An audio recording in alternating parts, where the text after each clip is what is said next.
The chamber of the Galactic Council was a place where hundreds of alien species gathered, each one believing in its own superiority. The air shimmered with light from the tall crystal walls, and the sound of voices echoed like thunder. For centuries, the Council had ruled the galaxy through fear, through power, and through the destruction of weaker worlds. When a new civilization reached the stars, the Council always demanded the same thing: surrender, tribute, and obedience. It had worked for thousands of years, and no world had ever dared to defy them. But now a new world had appeared in their records, a planet called Earth. The humans had advanced too fast. In less than 2 centuries, they had leapt from fragile rockets to warships that could stand in deep space. The Council saw danger in that speed. To them, it was unnatural, and unnatural things had to be controlled. The chamber grew quiet when the ambassador of Earth walked forward. He was only one man, dressed in a plain black uniform with the crest of Earth stitched into his chest. Compared to the grand robes, the scales, the feathers, and the glowing armor of the alien envoys, he looked almost small. But there was something in his posture, in his eyes, that drew attention. He did not bow. He did not speak first. He only waited. The Council's speaker, a tall being with a face like shifting smoke, leaned forward and spoke in a voice that vibrated through the crystal walls. Earth had been noticed, the speaker said, and Earth must now choose obedience or extinction. The words were not unusual. Every new world heard the same speech. The Council listed their demands. Earth must send tribute fleets, share its resources, and accept the laws of the galaxy. Humanity would not be allowed to build weapons beyond a certain size. Humanity would not be allowed to travel beyond certain borders. Humanity would serve as others had served before them. The voice of the speaker was smooth and cold, as though the outcome had already been decided. Many alien envoys laughed openly, showing their claws and fangs and teeth. They had seen this scene many times before, and it always ended with fear and submission. But the human ambassador remained still. He did not flinch when the threats grew stronger. He did not shift when the speaker described the destruction of worlds that had refused. The Council mentioned how once long ago an empire of machines had defied them, and in less than 1 month the Council had erased them. They spoke of fire raining on cities, of fleets shattered, of billions dead. They told the story with pride, expecting the human to tremble. But the human's face remained calm, his eyes steady, and his silence grew heavier than any words. Behind the ambassador, a screen displayed images of Earth: blue oceans, green forests, gray cities filled with lights. The alien saw it as fragile, small, a jewel that could be crushed. But the human looked at those same images as if they were more powerful than the armies in the chamber. The silence stretched until the aliens grew restless. Some whispered that the human stillness was arrogance. Others said it was fear. But deep inside, a few felt something else, something colder. It was not fear, it was patience. Finally, one alien envoy broke the silence. It was a creature with scales that shimmered gold and eyes that burned red. It stood and shouted that humanity was nothing more than an infant race, that their starships were weak copies of older designs, that they had no right to stand in the Council's chamber. The envoy demanded punishment. The human turned his head slowly, and for the first time he spoke. His voice was not loud, but it carried across the chamber. He asked a single question: if humanity is so weak, why does the Council fear us enough to call this meeting? The words froze the chamber. For a moment there was no sound. Then whispers began, small at first, then growing louder. The human had cut through the ritual of intimidation with one simple truth. The Council had never called such a meeting for a weak race. Weak races were destroyed without ceremony. The fact that Earth was here meant the Council feared something they did not yet understand. The speaker tried to recover. They raised their smoky hands and declared that Earth would be given one last chance to obey. If Earth refused, the Council would unleash its fleets and burn the planet clean. But the more they threatened, the less power their words seemed to carry. The ambassador stood unshaken, and the aliens began to sense that the balance of fear was shifting. It was not Earth that should be trembling, but the Council itself. In the shadows of the chamber, envoys exchanged worried looks. Rumors had already spread through the galaxy, whispers of human warships that moved like predators, that did not match any known design, stories of fleets that vanished when humans appeared in deep space. No one believed the stories fully, but no one dismissed them either. And now, seeing the human stand so calm, Many wondered if those whispers were more than myths. The ambassador spoke again, very softly, almost as if the words were meant only for himself. But the entire chamber heard them. He said that Earth had listened to the Council's threats. Earth understood the history of destruction. But Earth was not the same as the others who had come before. He ended with a single promise: humanity would not kneel. The words fell like a weapon, cutting through the chamber's arrogance. No one laughed now. The silence that followed was darker, heavier. In that silence, the Council realized something they had not expected. They had summoned Earth to show dominance, but instead they had revealed their fear. The threat they thought would break humanity had instead exposed their own weakness. And as the human ambassador turned and walked away without waiting for dismissal, the galaxy's rulers felt something they had not felt in centuries. For the first time in living memory, the Council was uncertain. Long before the Council had summoned Earth's ambassador, strange stories had already begun to spread through the galaxy. They were carried by traitors, mercenaries, and frightened survivors of patrol fleets who spoke in low voices about ships that should not exist. These stories traveled faster than light across communication relays, whispered in marketplaces, in military barracks, and even in the private chambers of rulers. Most dismissed them as exaggerations, but the pattern was too strange to ignore. Wherever humanity appeared, fleets went missing, and records of the encounters were sealed by frightened officials. The rumors all spoke of a single detail that made the aliens uneasy. The human warships did not move like machines. They reacted like hunters. They followed silently, and when they struck, they did not always use weapons. Entire fleets were found drifting, powerless, their crews alive but shaken, unable to explain what had happened. The aliens called these encounters accidents, malfunctions, strange space storms, but in every case there was one common point. A human ship had been seen nearby. One account told of a convoy of the Drax Empire, a species known for its cruelty. Their ships vanished without a single trace. Days later, the convoy was found intact but adrift at the edge of a black star system. The crews were alive, but their memories were fragmented. They spoke of seeing shadows moving outside their ships, shadows that moved too fast, shadows that seemed alive, and always in the distance there was the outline of a human warship watching them. The Council silenced the story, but not before it spread to every corner of the galaxy. In a dim chamber far from Earth, a group of alien envoys met in secret.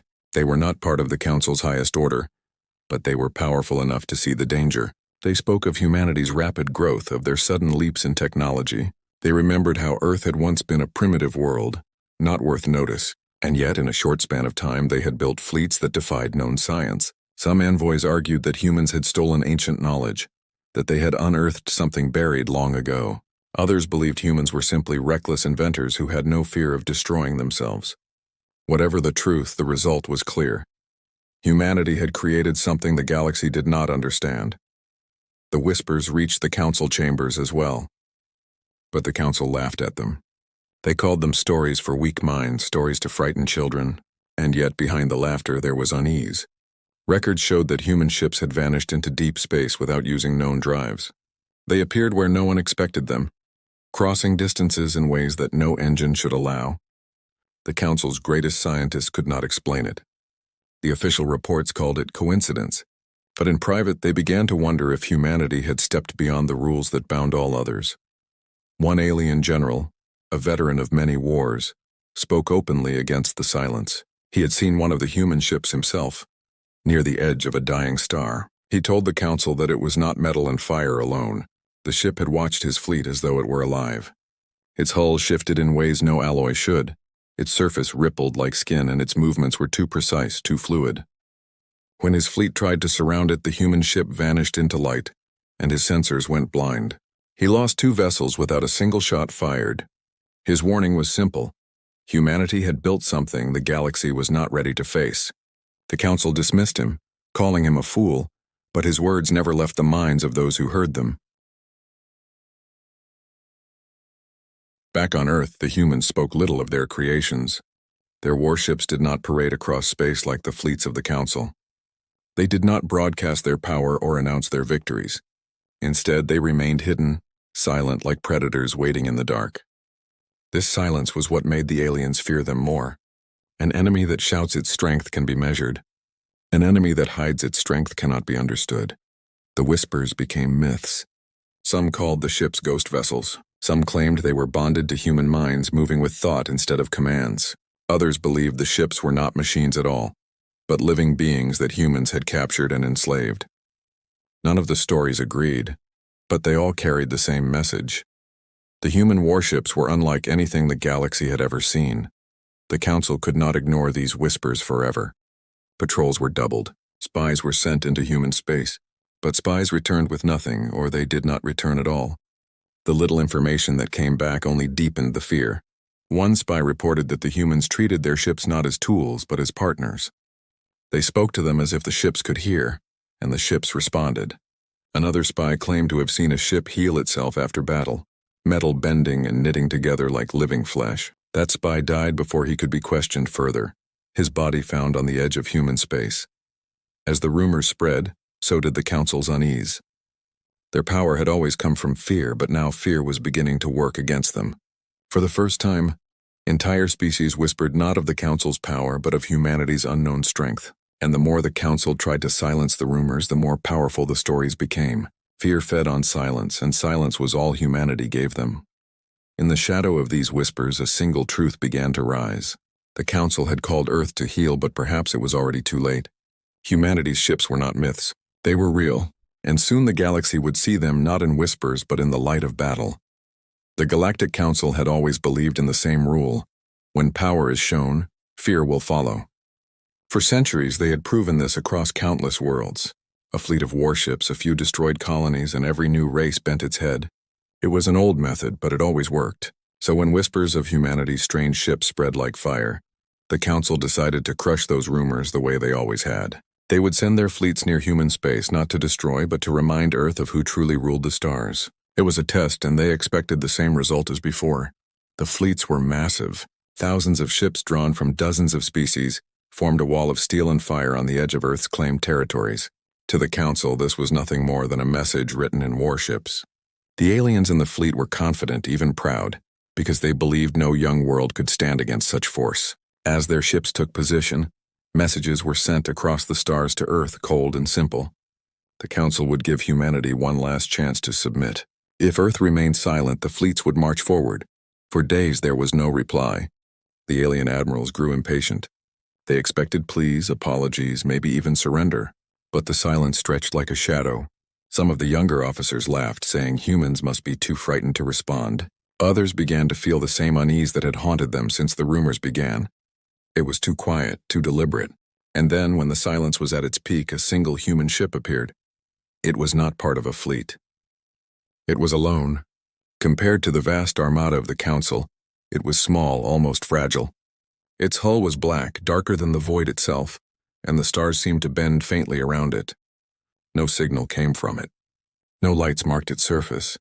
It just hovered there, as though it had been waiting all along. At first, the admirals mocked it. A single ship against thousands. They sent warnings ordering it to leave or be destroyed, but their warnings met only silence. When they tried to scan it, their sensors failed. The reading showed nothing but void, as if the ship was not even there. Frustrated, they ordered weapons to be charged. The fleets prepared to strike. But before the first shot could be fired, the human ship moved. It was not movement as the aliens knew it. One instant it was before them. The next it blurred across the field of stars faster than their eyes could follow. Their tracking systems screamed with errors, trying to lock onto a target that shifted faster than light. The admirals shouted commands, but before they could act, the human ship reappeared in the middle of the fleet. Then everything changed. In silence, without firing a single visible weapon, the human ship disabled them. Entire cruisers went dark, their engines shutting down. Weapon systems flickered and died. Ships spun helplessly as if unseen hands had stripped them of control. Alarms blared, crews shouted, but nothing they did could bring their ships back. Thousands of vessels floated powerless, trapped in the dark, and through it all the single human ship remained silent, watching like a predator that had already won. Some tried to fire manually, desperate to strike. But every shot missed, curving off into empty space. Their targeting systems could not see the ship even when it stood right before them. A few ships attempted to ram it, using their size as a weapon. But as they closed in, The human ship vanished in a burst of light and reappeared behind them untouched, as if mocking their effort. One by one, the admirals realized the truth. They were not in control of this battle. They were prey inside a trap they could not even see. And then, as suddenly as it began, it was over. The human ship pulsed with a dim light, and every disabled vessel powered back on. Engines hummed. Weapons recharged. Life support returned. The crews stared at their screens in disbelief. Not a single ship was destroyed. Not a single life had been taken. Yet every soldier, every commander, every admiral felt the same fear. They had been defeated without a shot fired. The human ship had shown them power beyond their imagination, and then it had spared them. The message was clear. Humanity could have destroyed them. Instead, it chose not to. The restraint was more terrifying than destruction. To destroy meant the humans wanted war. To spare meant they were confident enough not to care. That confidence broke the fleet more than any weapon could. When the fleet returned to the Council, silence followed them. No one celebrated. No one spoke of victory. They had not fought. They had not won. They had been tested and they had failed. Across the galaxy, the story spread despite the Council's attempts to hide it. Everyone now knew that the rumors were true. Humanity had ships that moved beyond science, ships that struck without weapons, ships that could not be stopped. And more frightening than all of that was the fact that humanity had only sent one. The demonstration was not just a warning. It was a declaration. Earth had shown that it could face the combined fleets of the galaxy with only a single warship. The Council, for the first time in centuries, found itself on the edge of fear. They had tried to intimidate Earth, but instead, Earth had reminded them of something they had long forgotten. Power was not only in numbers. Power was in the ability to stand alone and still command silence. After the demonstration at the border, fear spread faster than light. The Council tried to bury the truth, but silence only made the whispers louder. Every fleet commander who had faced the human ship returned changed. Their words carried no pride, only unease. They admitted openly what no alien dared to say in centuries. The humans had shown them something beyond understanding. But what was it? How could one ship disable thousands without firing a single weapon? That was the question that began to consume the galaxy. Some envoys believed the humans had uncovered forbidden technology. Long ago, before the Council ruled, there had been other empires. Those empires fought wars so destructive that entire star systems were turned into glass. From that war came devices so dangerous that even the victors buried them. Records of them were erased, maps destroyed, knowledge forbidden. Yet now the Council feared that Earth had dug up those secrets, pieced them together, and built their warships upon them. The Council's scientists studied the reports with growing confusion. Every scan of the human ship came back blank. Its energy signatures did not match any known drive. Its movements defied their understanding of physics. And yet the ship was solid, undeniable, real. Some scientists whispered that the ships were not machines at all. They spoke of strange patterns, of hulls that moved like living tissue, of structures that bent light as though the ships themselves were alive. The Council dismissed these ideas as superstition. But inside the laboratories, fear began to grow. One captured transmission from deep human space only added to the mystery.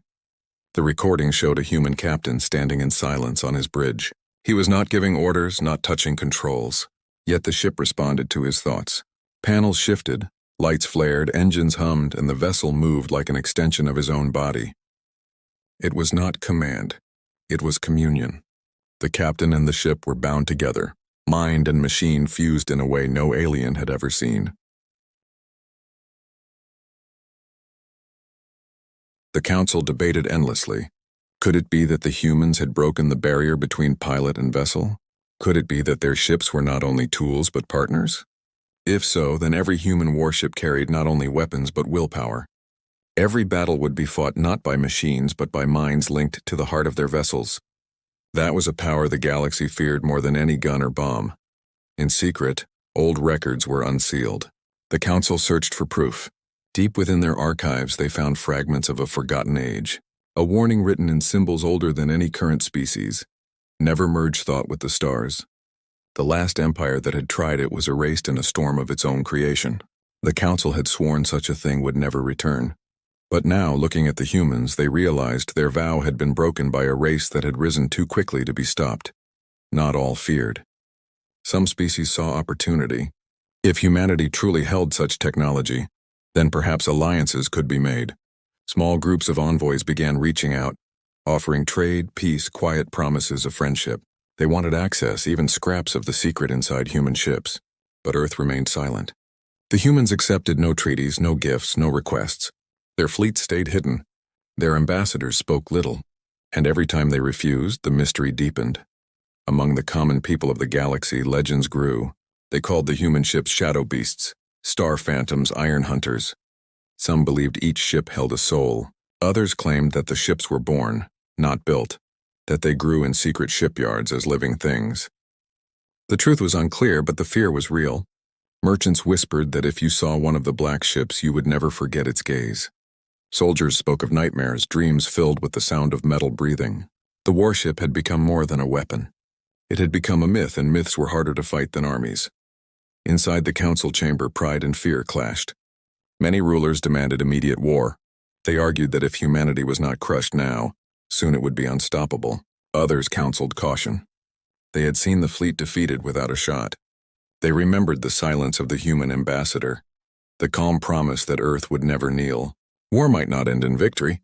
It might end in extinction. The ambassador of Earth appeared once more before the council. He listened to their questions, their accusations, their demands. But he gave no answers.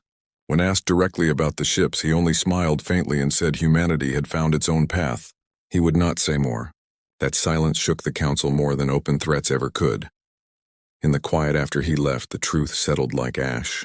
The galaxy was no longer certain of its power.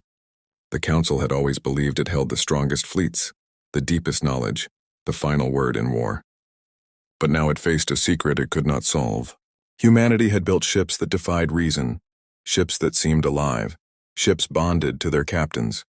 The galaxy had no weapon to match them, no shield to block them, no courage to face them. And yet the humans had not attacked. They had not conquered. They had only demonstrated and then stepped back into silence. That restraint made the council tremble more than any battle, because it meant humanity was not desperate, not afraid, not eager to prove itself. It meant humanity was waiting, and whatever it was waiting for would not be small. The secret inside their ships was not only a weapon, it was a promise, and one day the galaxy would learn the cost of breaking it. The council chamber was filled once more, brighter than ever before, yet the light seemed hollow. Every species had sent envoys, their voices sharp with fear, their pride cracking beneath the weight of silence. They spoke of fleets that had failed, of whispers that would not die, of shadows that haunted the galaxy. For the first time in centuries, the council no longer gathered to dictate the fate of others. They gathered to ask themselves how to survive what was coming. At the center of the chamber stood the human ambassador, silent as ever, his dark uniform unmarked by symbols of rank or power. He was only one man, yet all eyes turned to him. The speaker of the council demanded submission again, repeating the words that had crushed countless worlds before. But the echo of those words no longer carried the same force. Every envoy who had seen the demonstration felt the hollowness in the threat. They had seen their fleets brought to silence without destruction, their weapons turned to useless metal, their commands broken like twigs. They had been spared, and in that sparing lay the sharpest wound of all.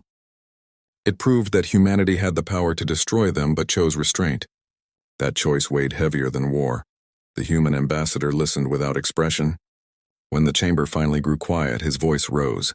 Calm, steady, without anger or pride, only certainty. He told the council that Earth did not seek conquest. Humanity did not hunger for colonies or tribute. Humanity did not care for titles or thrones.